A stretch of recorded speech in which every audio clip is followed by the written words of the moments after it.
Hanımlar, şimdi buzdolabı süsü yapacağız. Smokinli buzdolabı süsümüz. Süsümüzü koyuyoruz. Öncelikle böyle bir kapaktan yardım alarak ipimizi doluyoruz. Daha sonra içinden bir tane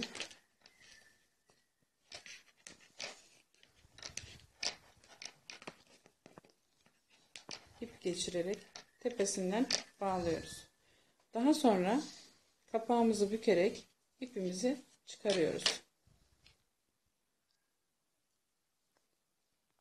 Bu şekilde olduktan sonra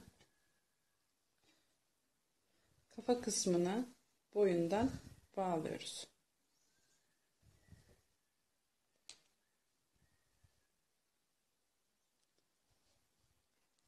Daha sonra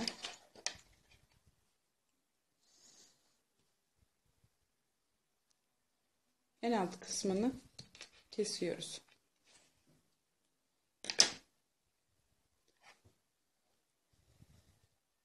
Sonra kollarını ayırıyoruz. Bu şekilde.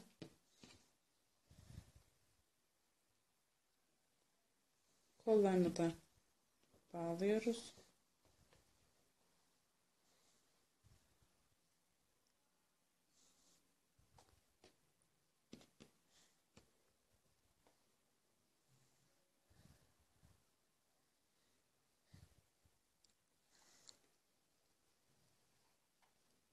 Daha sonra bel bölgesini oluşturmak için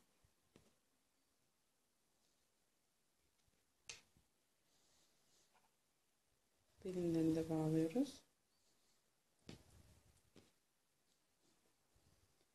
Daha sonra ayaklarını bağlayacağız.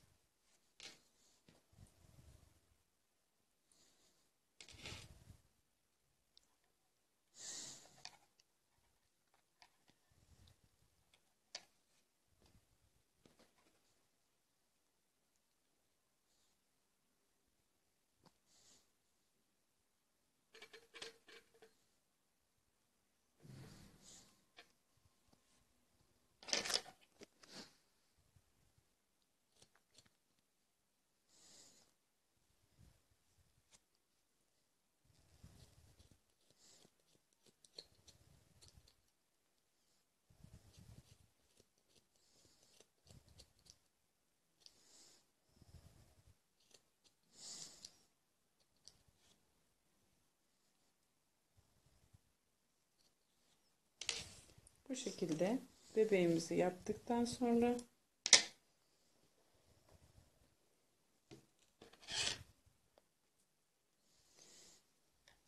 yine farklı bir iple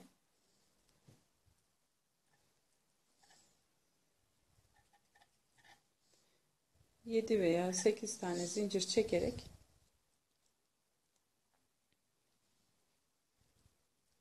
sonra şapkamızı yapıyoruz.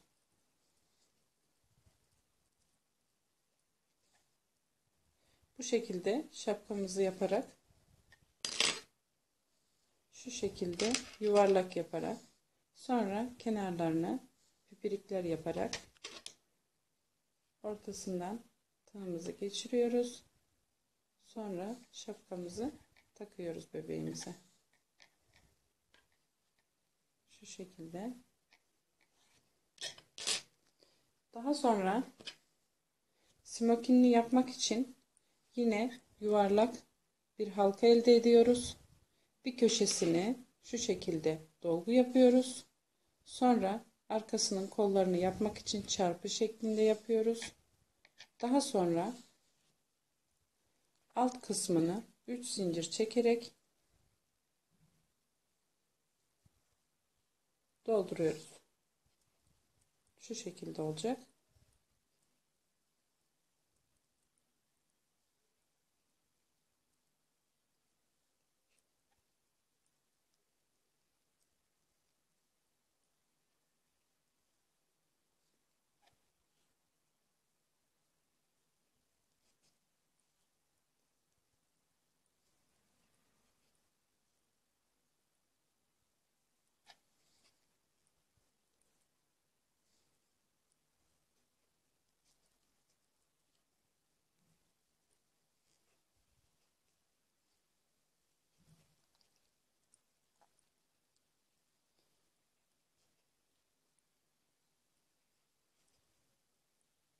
Bu şekilde 3 sıra gittikten sonra dolana dolana şu şekilde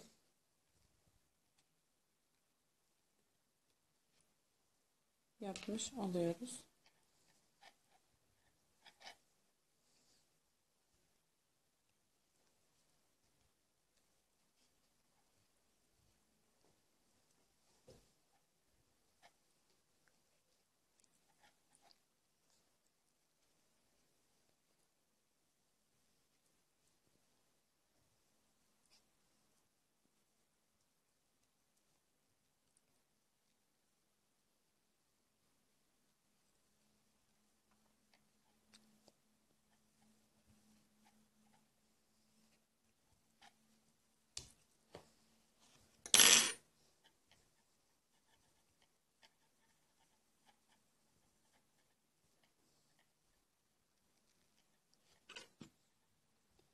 Bebeğimize giydiriyoruz.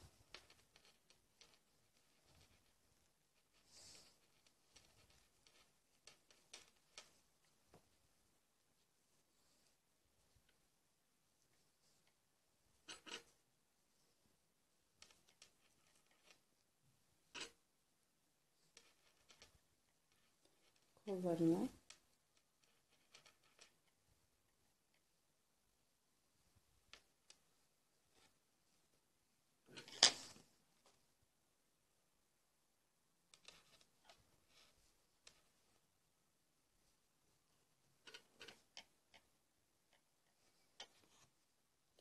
bu şekilde yaparak daha sonra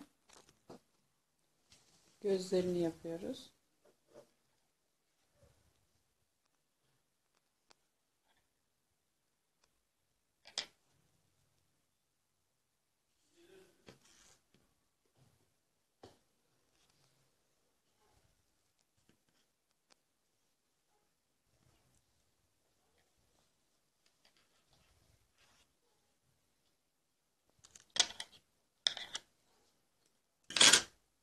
Gözlerini de yaptıktan sonra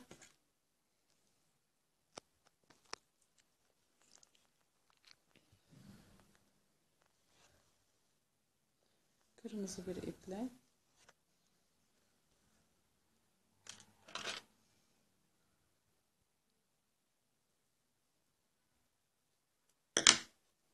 ağız detayını da yapıyoruz.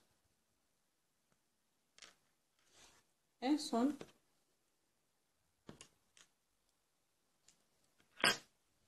smokinli papyonunu yapıyoruz.